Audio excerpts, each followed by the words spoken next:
ahead, take us in, Grant. I'm not recording yet. We are. Yeah. Are we? Is my right. Welcome to Bones, Twigs and Wigs. Damn, baby. The podcast about music. Sometimes. Hey guys, welcome to Bones, Twigs and Wigs. We are here for you guys, for your entertainment pleasure, and this is one of our vinyl impressions. This is the podcast about music, sometimes. And it happens to be that time.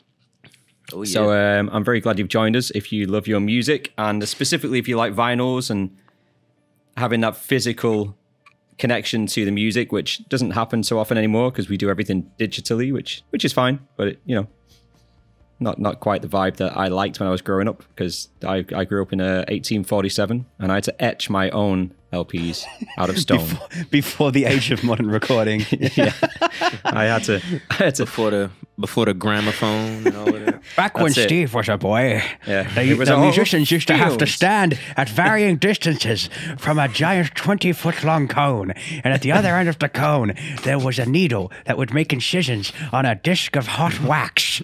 I don't even know.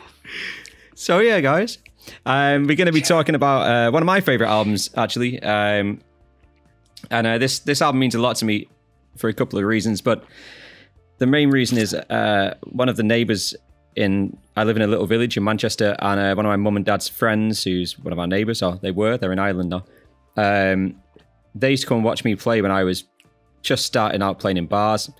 Excuse me, starting in bars, and I playing Jimi Hendrix and stuff like that, and I made my own backing tracks and a four-track mixer with a drum machine, played the bass and all that stuff, and he used to love watching all the stuff I was doing. And then sadly he passed away, her brother. And I didn't really know him apart from him coming to see me do gigs when I was 17, 18 years old. And in his will, he left me his LPs. And so it opened me up to a lot of music that I probably would have missed at the time. And one of the bands that he opened me up to was Pink Floyd. There's a couple of Pink Floyd albums in there. And I was like, okay. And there's stuff, there's a Mick Jagger solo album, which people don't know about, and just random 60s stuff, mainly some 70s.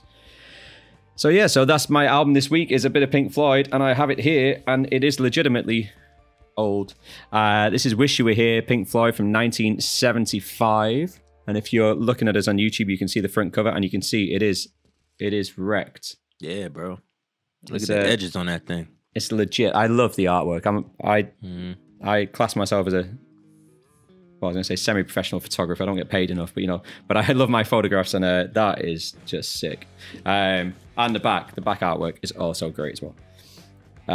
No song titles there. The actual artwork was deemed as pretty offensive at the time, so they put this in like a black cover so you couldn't actually see the artwork, which the people at the record company weren't happy about, because they just released, I think, Dark Side of the Moon before this, and so they were the biggest band on the planet pretty much, and they just didn't label the artwork.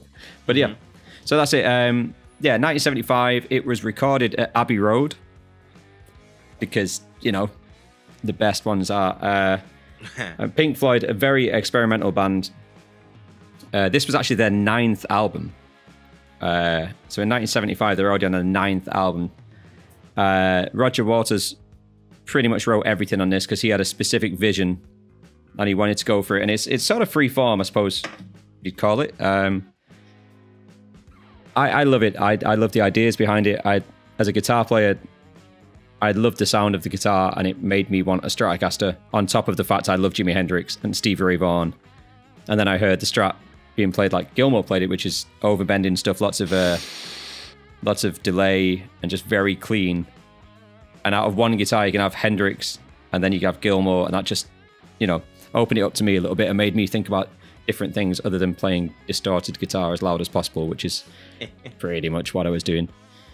But yeah, it means a lot to me. What did you guys think of it? I know Grant's not the biggest fan, so I'm going to go to Johnny. But yeah. I didn't think you would have listened to this particularly, Johnny. I don't know why. I just thought this might have been off your radar a little bit. It definitely was. You got that right, brother. You got that right. But here's the thing, man. Like to all of our viewers and all of our listeners out here, this is the the purpose, or at least, you know, one of the reasons why we do and why we enjoy you know, vinyl impressions, it's pretty much like we always say, it's a book club for vinyl records, you know. So yeah, it might not be, you know, the band that I listen to all the time, or a particular artist that I'm always like into and everything. It might be somebody that I never even heard of, and I might not like it. But you know, you never know until you actually listen, you know. You know, that being said, I don't know too much Pink Floyd. I always hear people talk about Pink Floyd, and I'm just like, you know. I have an old coworker that put me on to like one of their, they have like the longest song ever, and it's just one long song. It's like 35 minutes long or something like that. I think it's like in the Guinness Book of World Records. It's like the longest song. I might be wrong. I might be wrong on like the actual time, but it is very long. You can find it on SoundCloud, and it's just one long audio file. And I'm like, bro, I'm not listening to this whole thing. But because of that, I know who they are, you know. I'm listening to the track, man, and I had that in mind. My old coworker put me onto their long song, so when I heard the album, I was like, yeah, I already know these songs are going to be like 12 minutes a piece, you know what I'm saying? Like crazy stuff, you know, very like experimental type of stuff. But I gotta say, man, like after listening to it, I dig it. You know, it's one of them things where I'm not just gonna like put on Pink Floyd and be like, oh yeah, let me listen to some Pink Floyd, you know.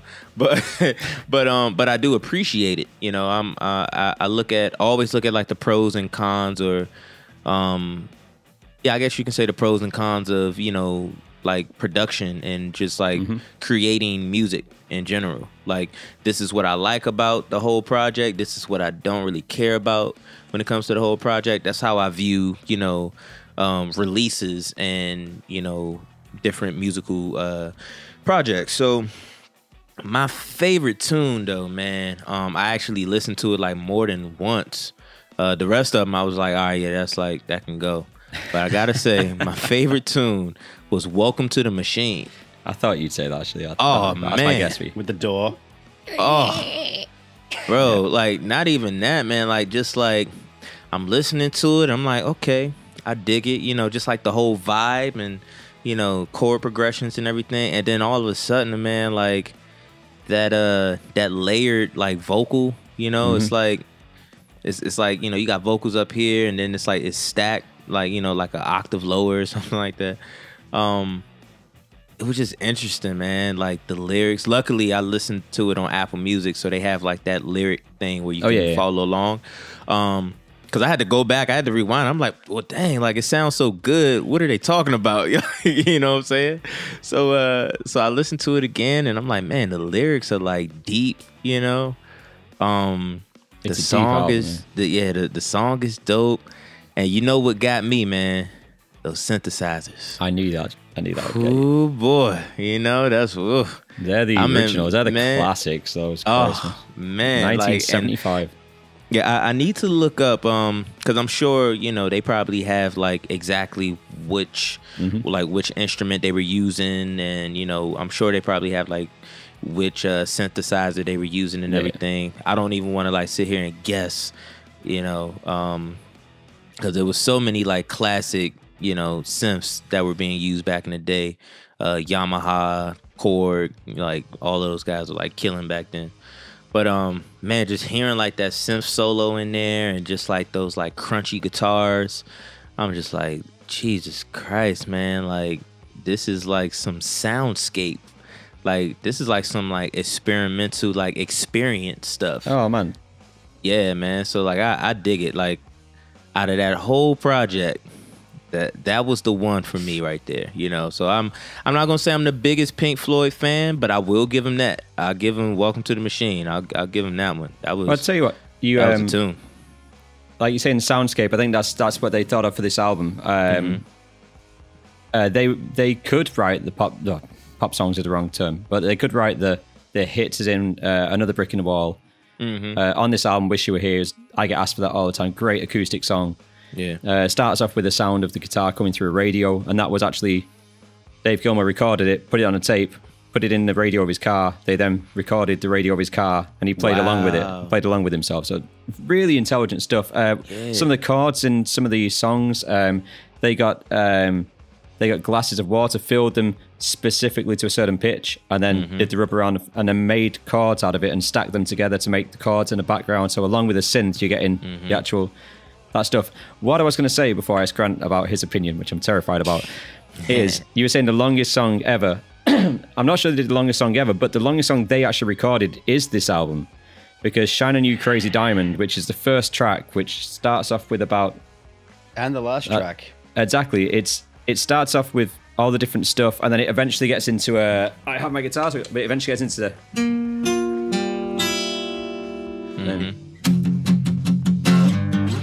It eventually gets into that, and then the lyrics come in. That was one track. That's 26 minutes long. Yeah. But Roger Waters wanted to split it up, literally fade the track down and put other songs in the middle of it, because you Pink Floyd, why not? And the guitar player, Gilmour's like, no. But they took a vote and Gilmour lost. So that's why Welcome to the Machine, etc. is in the middle. Otherwise, you would be having that album would start with a 26-minute long song. But it's amazing on the vinyl because you physically have to turn it over in the middle of a song, pretty much.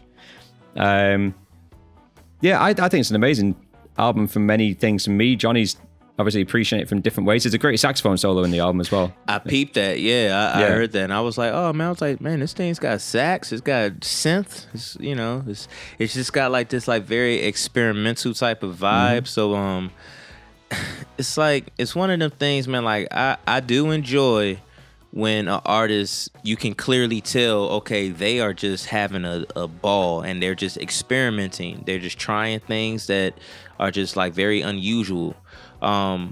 I can appreciate that, but I have to say, like I told you guys in the group chat, I'm like, man, like you got to be in the mood for this type of stuff. Like you can't just pop this on and be like, yeah, I'm gonna listen to this.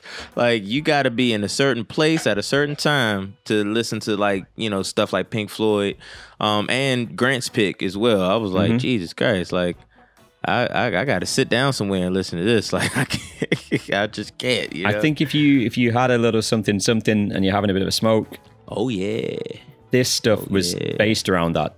Oh yeah, not just that, but a lot of other stuff, and that's where it comes from. I think if you're in that, I mean, when I was making food tonight, I had it on the background.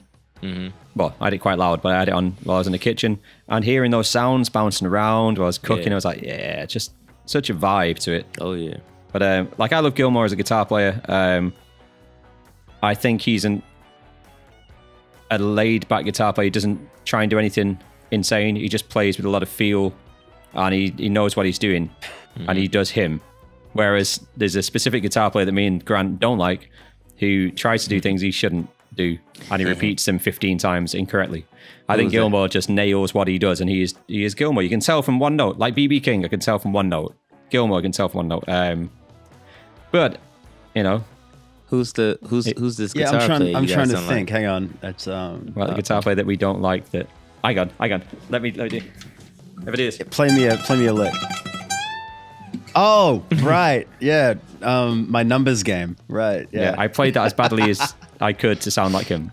But anyway, Grant. So, in fact, actually, listeners, if you think you know who that guitar player was, put it in the comments below, and I'll tell you if you're correct. Because oh, hang on here. Let me give you the okay, let's do the actual. I'll give you the three. So so this is not David Gilmour. This is nothing to do with this record we're talking about, but it's a guitar player I think is overrated, and Grant definitely agrees with me. So see what you think. I have a bit about said unnamed guitar player. He has 3 licks, just 3, and whilst if I'm being forced to play one of his songs, I will say to the audience, okay, here's one. It's like, like a really bad version of that Stevie Ray Vaughan lick or something. There's one. The other, the biggest one is this one. And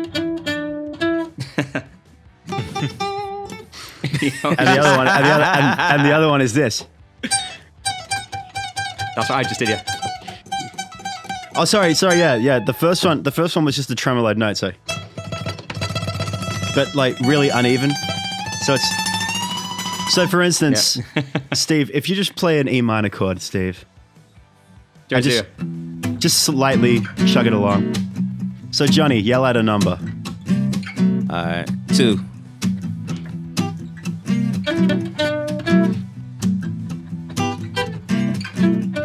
Keep going. 4. There is no 4. What are you talking about? You said yell out a number. What are you Yeah, talking there's about? 3. Wait, were you not Oh, okay. listening? I got you. Oh, you talking about the? Yeah. I'm Yes. like, what? Yeah, Yeah. I got you. All right. 1. 1.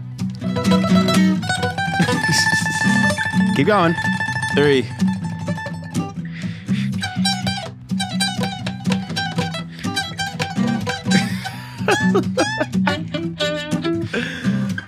Bro, that is hilarious.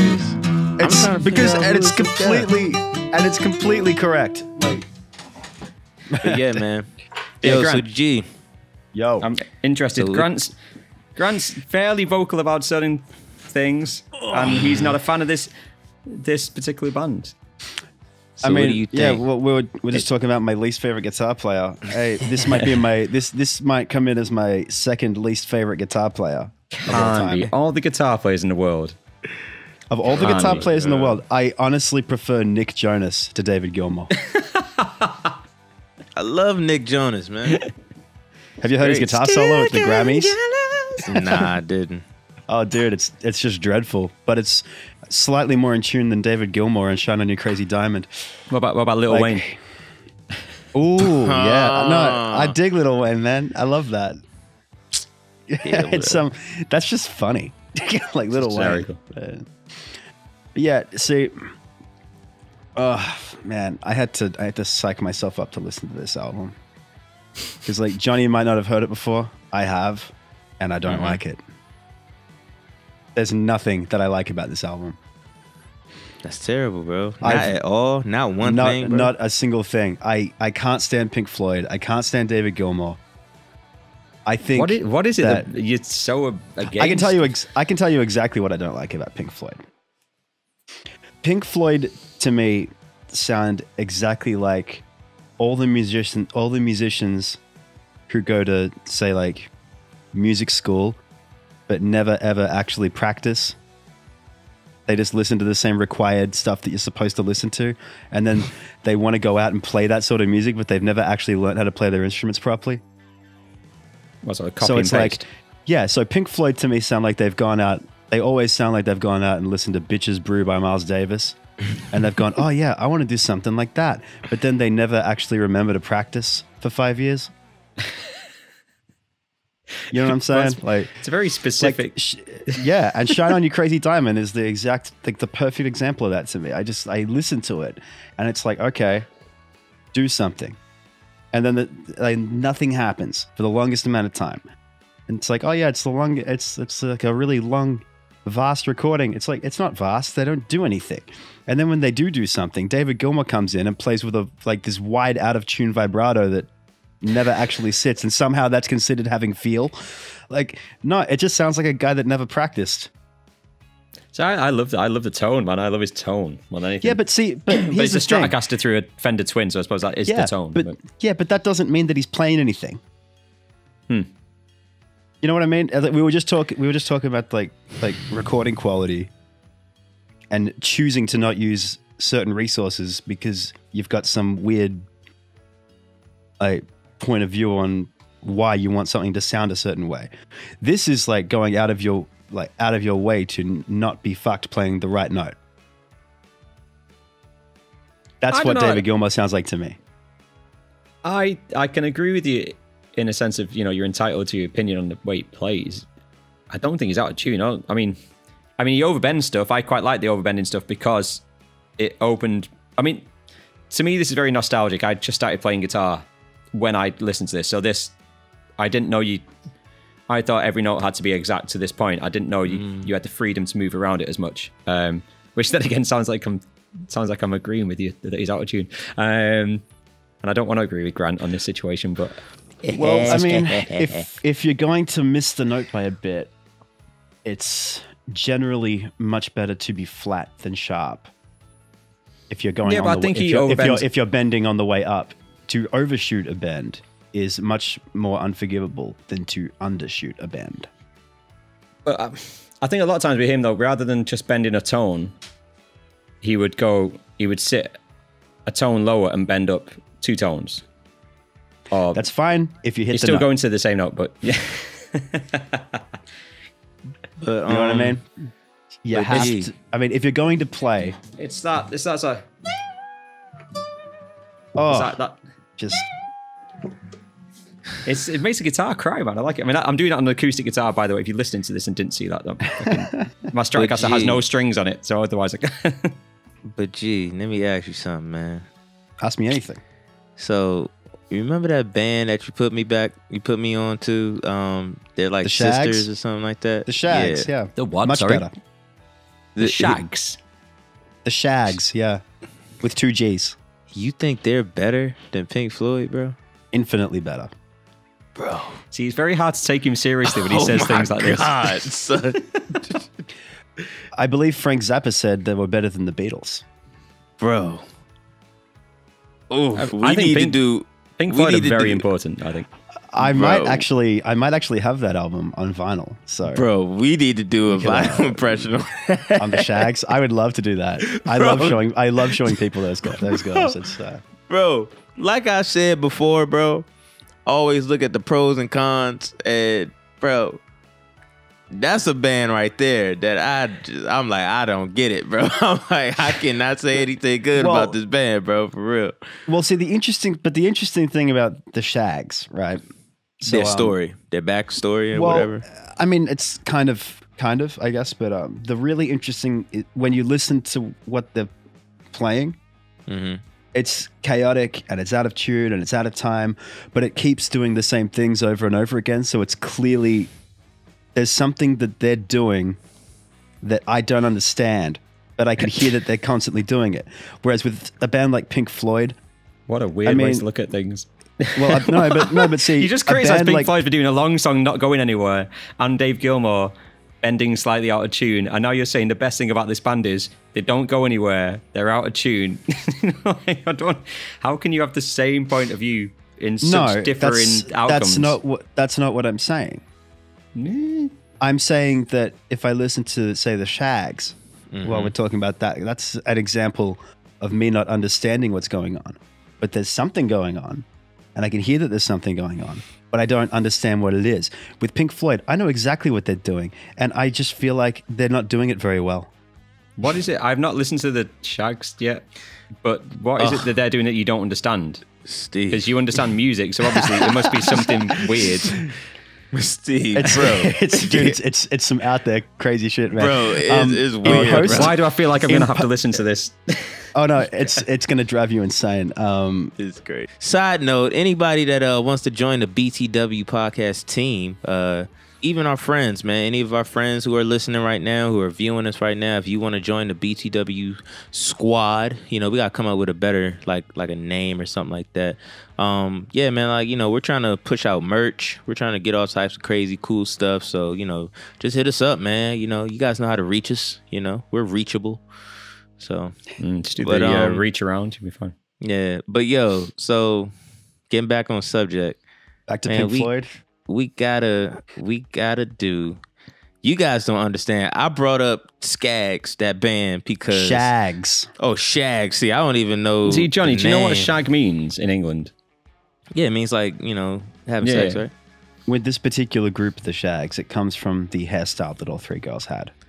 Yeah. and- Oh, shaggy. Yeah. Shaggy hairstyle, yeah. Well, I remember being in the crew bar. I was hanging with Grant, and Grant just put me onto this group. I don't even know what we were talking about before, but he put me onto this group, and I'm sitting there, and I'm like, bro, do you think this is good? Like this is terrible. So, I thought you were a better. I looked at him differently that day. I was like, I thought you were a better musician than this, son. Who are you? Real musicians understand. You know what Man, I mean? well, I funny, guess I'm they not are. a real musician. I was like, I bro, love the fact that I can give you Pink Floyd that was pushing all sorts of boundaries and they're playing some great stuff. And would I know love that for you I to know they're explain. harking back to the jazz and Mars. I know, but everyone harks back as well. Everyone goes back. It's fine. know? But they were doing all sorts of things that were sort of new at the time for this type of genre. Well, they were creating a genre, like a lot of the guys were at Led Zeppelin and whatever. And Gilmour, I think, is a very nice guitar player. By no means he's my favorite guitar player ever, but I love the tone, and I like I said, the overbends, the feel in it. Yeah, I mean, I wouldn't put him down as a favorite, but I love it. And you hate it, and yet from what you've both said about this band you're talking about, they're out of tune, they don't meet, their songs don't go anywhere. I'm like, what? Like, bro, there's no way to explain it to you. You just gotta hear this, Steve. And so if I hear it and hate it, then we all agree it's shit. But Grant's saying it's better than Pink Floyd. This is what I'm confused about. Bro, I can't wait. I haven't said that it's good. I haven't said that it's bad.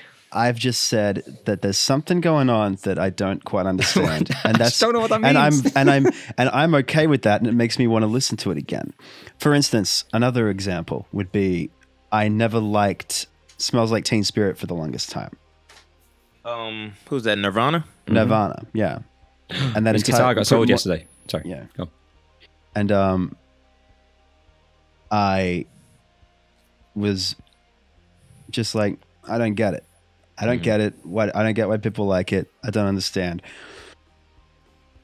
So it makes me listen to it more and more because I don't understand what I'm missing. Pink Floyd are not like that to me. I know exactly what I'm choosing to miss out on. Okay. Now, short. That's down to you, not to the music, surely. Well. Short story, because I kind of have like a similar thing with another artist. Because Nirvana Smells Like Teen Spirit, right? Like just based off of documentaries and everything. When that, I was like a baby, I think, when that came out. I probably wasn't even born, but that was like 90 something, right? 90, I think, yeah. Or 1990. That or 91. 94? Yeah. I was going to say 94 for some reason. I think I'm well off. No. Like 91. Well, so with that, when it came out, just based off of what I heard that it was such a crazy album and people were just like going crazy over it because it was nothing like they ever heard and yada, yada, yada, and blah, blah, blah. I feel the same way about Nas Illmatic. People, when that came out in like 93, people were just like, oh man, this is so raw, it's nothing like it, and yada yada. But when I hear it compared to, and I love Nas, but when I hear it compared to his other albums that he came out with after, I'm like, this is like one of my least favorites. You know what I'm saying? But like you said, like you have to listen to it over and over and over again, because you're like, maybe I'm missing something. I think what it was for me is that when Nas dropped Illmatic, it came out in this time where just sound was just different. The way that things were getting mixed, the way that things were being published and stuff it was just weird. So it's so gritty sounding, and then the albums after that were a lot cleaner. He started getting a little bit more creative. They start having like more themes to like the entire project, things like that. So I do feel you on that, because sometimes, when things kind of hit you like that, you have to listen to it over and over again to understand where the artist is coming from and just try to step into their world some type of way, Pink Floyd is not like that. So it's like you just listen to it. Yeah, I agree. I agree with that part. You just listen to it, and then it's like, oh yeah, man, that's dope. But I think Pink Floyd was fucking transformative for so many people. They're such an inspiration for so many bands that came after so many. It doesn't just compute do with it me. for you. Like, I mean, they're not like at the time. They're not doing anything new. They're just not. I think the first synth was Bowie, right? Oh yeah, I mean, you don't have to be the very, very first to the first long form song. Boundaries, though. Long form songs have been happening with Funkadelic well before them. They're not doing anything new. I don't think they were. And for people to say otherwise is just wrong. Like, I don't think at any point they were saying that they were new or saying this or saying that. They were just doing what they did. They just didn't want to be tied down to anything. They just tried to do what they did. Right? No. Yeah. People advocates. They just released songs. This is their 9th album. They were just trying songs, toured and toured and toured. So I mean, they had emotional break. They had so many. I mean, getting back to this album, like Shine You Crazy Diamond is about Sid Barrett, pretty much, who 6-7 years earlier, whatever, had like an absolute mental breakdown, had to leave the band. Yeah, And, I think I read about that. Yeah, man, yeah, and they love the guy, but he turned up during this recording, when they were listening back to it or something. He came to Abbey Road. They didn't know, and he came in. Apparently, he'd put on a load of weight and just looked like a different person. They didn't recognize him at all. Like Kilmore Walters didn't recognize him. And then when they found out, like, oh my God, how are you doing? And he was listening to them mix or listen back to, I think, Shine You Crazy Diamond, I Wish You Were Here. And he had no idea it was about him. And he was so out of it that he didn't even realize it was such a bad mental state. And that's the last time they ever saw him. They went back in the studio and he just walked out. They never saw him again. And he was the inspiration for this album. But yeah, I think this stuff stems from creative souls. These are all very posh people as well. They were very highly educated. They didn't have to struggle through anything. So I think the music represents that. A lot of it's like when they're talking about Welcome to the Machine or something, it's about like the door opening at the beginning is the door into the music industry, apparently. Oh, here's music industry. And then it's all like catchphrases like, oh, you're going to be great. Hey, you're amazing. And it's all bullshit. That's what the song is about. That's what the song is about, like the bullshit they were getting fed. I'm watching younger artists get screwed over. That's, because the 70s when the money started going up a bit more and the drugs and all this stuff was kicking into the 70s. And it wasn't the flower power. The happiness had gone. It was a bit darker, the 70s. So I think. Because like, and that's what I'm saying, bro. It's like, it's something...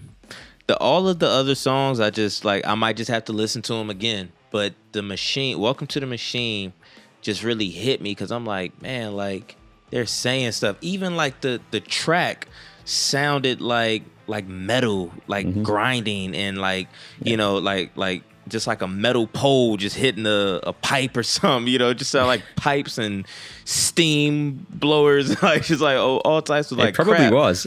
You know what I'm saying? And like and I thought that was like so cool, with just like, the whole vibe of the song. To top it off, those lyrics, bro, like where have you been?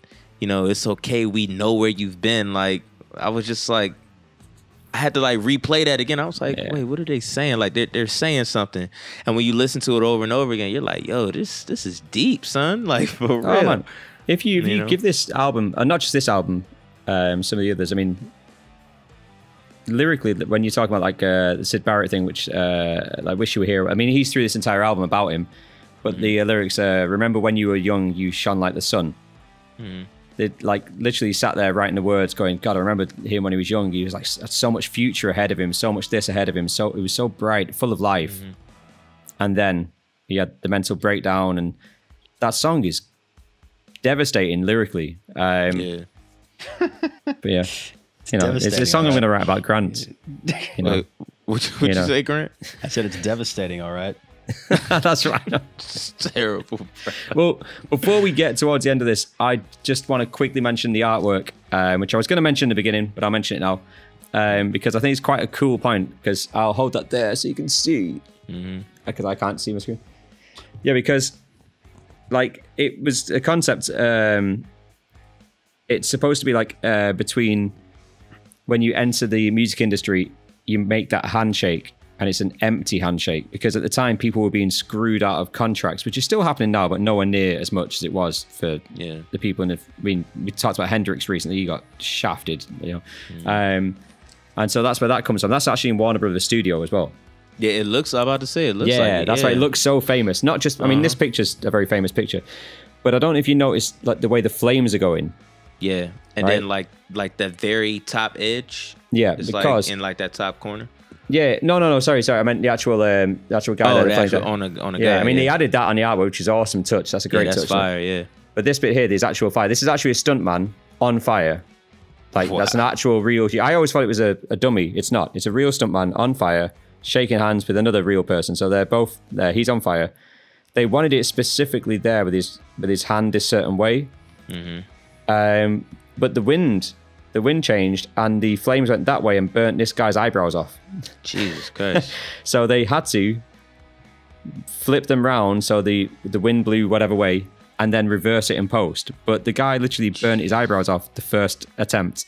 Like, this guy's on fire. The other guy goes, so we shake hands, woof, eyebrows gone. How nuts is that? But like, and this one at the back as well, that one as well, if you're on YouTube, like I say, you know, if you look there, it's missing his wrists and his ankles, because they say, you know, everyone in this industry is just an empty suit. Wow. Like, no soul. I love that stuff though. I like that, you know, deep and meaningful. That's funny. That's funny considering like the reviews this album got at the time. I was about to say that, yeah, this album got slated when it came out. Which kind of makes sense. Like, they said that it was like a vain, self-righteous. Well, they said it lacked soul. Yeah. But a lot of the critics, a couple of years down the line, revisited and went, actually, yeah, we were wrong, type thing. Which has happened. It happens. We were talking about The Source recently. I mean, they did stuff with certain albums, certain hip hop albums, where they either didn't touch it or they went back to it, and they reevaluate the situation, because at the time, you know, you don't realize. So that's odd. That's an odd thing to me too. Like, to review something once and then to go back and try and look at it contextually. Yeah, well, I was going to say, do you think it's contextually, or do you think it's because you grow as a human being? Like, you grow like. I think there's things I didn't appreciate. I think that would have to depend case to case, but like a lot of albums, they go back and they review them again and go, oh well, actually, no, if you look back at the time it was recorded, it's actually. I don't know how I feel about that. I think you got to stick to your guns a little bit sometimes. I agree in that sense, but I think this is more. Well, I don't know. Like I say, it depends on the person. I think if I was going back to review something, I'd be doing it as a human being that has spent another 20 years on the planet and going, do you know what? I didn't appreciate that at that time in my life. Now I understand where they were coming from, or something like that. Yeah, I mean, because the original review still stands at the time, and you know. But like statue, I can listen. You know? I mean, yeah, I can listen to Dark Side of the Moon. Kind of. I was about to say, hold up, you sure? You sure? Like, I can listen to it, but you know, you have to have like an hour of the Shags after just to get over it. Is that what it is? Just to reset my palate. It's like I can have a tequila, but I have to have a beer chaser. I can have a bit of Pink Floyd, but I have to have a Shag. No, that sounds horrible. That's good. Oh man. Well, Mate, guys, on that wait. note, do you know what? I feel like we've whittled on enough. Yeah. Thank you for joining us today. We have been talking about Pink Floyd. It is a very divisive thing. People Clearly. love or hate Pink Floyd. They really do. Johnny's very new to it in many respects. So I think if you listen to Dark Side of the Moon and different things like that, there's certain tracks and certain elements you'll love, and there's certain samples that have been taken off this stuff that you never even realized. Like, I can believe it. I'd love to run a test with Johnny. Next time we're in the same room, let's put on a Pink Floyd live DVD and see how long it takes you to fall asleep. Oh, I mean, to be honest, they do amazing things live, man. They do insane. To be honest, man, I almost fell asleep listening to this one, and I was behind the wheel of a car. I was driving. And you know what? If you ask me, that's all that needs to be said about it. Hey, man, it's just it's Look so, at Steve hugging it. No. But no, because like I said earlier, it's one of those albums, man. It's one of those projects where you just have to be in the mood for it. You know, I wasn't in the mood, you know, but I have to already be asleep. Man, I can definitely say track number 2, Welcome to the Machine. That's something that, you know, I'll just add to a playlist, and like I'll bump that. I'll listen to that. I'll probably transcribe it or something, you know. Like, man. It's actually I'd love to like sing that if we ever get together again. I'd love to sing that. If we ever, I would love to cover that for real. Like, it's such a dope track, man. I would love to cover that. But yeah, you know, it's just, you got to be in the mood for that. So all of my people out there who you know, who are like me and you don't know Pink Floyd, don't even know who they are, just be prepared. You know what I'm saying? Do not operate heavy machinery while listening to Pink Floyd. You feel me? But if you're getting stoned and you're in a chilled out mode, if you're feeling contemplative and you're stoned and you want to zone out, man, that's what it's there for. Yeah, man. Druggy Yeah. music. If you're a musician and you want to feel good about yourself, listen to "Shine on Your Crazy Diamond." There are so many musicians who are so pissed off with you. I don't care. I know you couldn't don't. care less. Man, Steve, take us out, man. Take us Oh, out. dude. Take us out. Thank you guys for joining us. I hope you've enjoyed this chat. I hope you've taken something away from Grant's very well-rounded view of musical tastes. Yeah, I mean, we can't like everything. I try and see the bright side in most things. There's some stuff that I just can't, and that's the same for all of us. Anybody who tells you otherwise is talking absolute bullshit. You know, sometimes we just don't like things, and that's absolutely fine. Anyway, It's please okay do- to say that, and it's okay to hate something. It's fine. It is. okay. But you Just know, be you, real gotta, about you can it. still appreciate it. You can still appreciate it. But yeah, please do follow us on all the social medias. We are on everything. We're open to you guys. We're welcome to any questions. If you guys got a specific vinyl you love that you're very proud of, why don't you come on and join us? We can have you on as a guest, and we'll talk about your vinyl. We'll listen to it. You bring it on to us, and we'll bring you on. Might give you a special present as well. You never know. You might get a weekend with Grant talking about Pink Floyd. Yeah, it's What like a a gift. roller coaster road. It just goes down all the way slowly. So please do join us. Please do share everything. We are still very new at this game, and we're finding our feet, and we'd appreciate all the help from you guys because we love you, and we're part of a very small but very, very dysfunctional family. We are. Oh, yeah. And wash your hands, look after yourselves, and Wash your butt, too. yeah, Little wash your butt. nasty people. Yeah, and then wash your hands. Do it that way. Do not do it the wrong way round.